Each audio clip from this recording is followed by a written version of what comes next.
So let's go ahead and start it up. I got the clock running.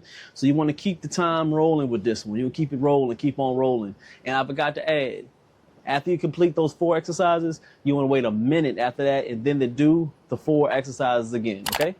If you don't understand, hit that rewind or go ahead and just continue to watch me and you'll write it down yourself. You pick it up. All right, you feel me? Give me that salute. Let's go ahead and start it up. Get 12 of them. 12. So you're pushing up. 3, 4, 5, 6, 7, all the way up. And that look good. We'll get rid of this because I can hear it going off on the mic and I want the audio to be as crisp and clear as possible. So we're going to get rid of this. I don't know. So now we're going to go this way and I'm going to show y'all. We're going to get the close grip. Now you don't want it so close when you're doing the chin-ups. You can, but this is not how we're going to do this time. You can have them close in the pinky, close so much that you touch a pinky to pinky. I'll have a little bit out. I like to go like an inch out instead of just coming so close. I like having an inch out, but they all hit your biceps, but it's hidden in different spots. So if you go a little bit wider, sometimes you hit the inside. You come a little bit in, sometimes you hit the outside. It all depends on the body and depends on your hand placement on what part of the biceps that you want to hit. So today, what I'm going to do is just switching it up. I've done all types of, hand grips, but today this is what I chose to do. Appreciate y'all. So here, I like to imagine it's pinky to pinky, and then I just go about an inch between each other. Just sizing up. That's kind of like an inch. It might be, it might not. Let's go ahead and get it. We're getting 10 of them.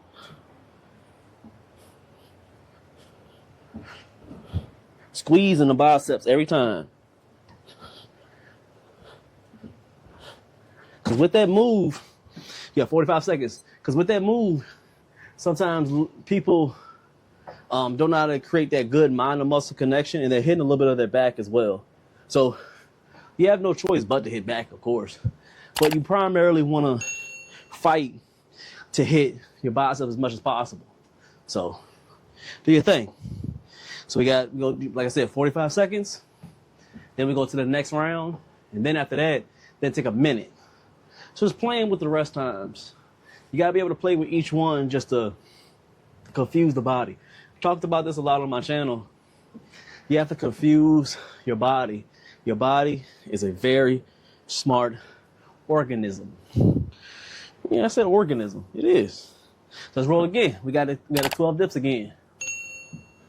As you see, we're doing a lot of tricep movement because what people don't understand is how I talked about people that just want to curl all day, every day. Your arms consist at least 2/3. That's what I think. Man, I'd be wrong. Y'all put in the chat if I'm wrong. Your arm consists of about 2/3 of your arm is tricep. So you do a lot more tricep work than bicep work. Trust me, it's going to work in the end. So we're going close with the first time I learned this was from Hannibal Buress. Shout out to Hannibal. Hannibal for king. If you're a calisthenics junkie, then you know about Hannibal.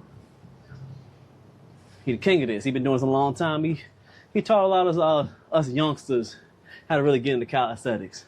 There's one thing I learned from him was these close grip, overhand pull-ups. And I tell you, when I started doing these, I felt it a lot more in my biceps, and I felt it a lot in my forearms. After doing 10, 12 sets of these, it was like my forearm, I couldn't even grab anymore because I realized my forearms were getting worked so much that they were becoming sore. So that's how I be able to grow my forearms. With calisthenics, we're doing these. I don't do no forearm work really with weights. All my forearm work is really from calisthenics. You could do some weights with forearms, but that ain't my style. So let's go ahead and get it. We're going to do 10 of these.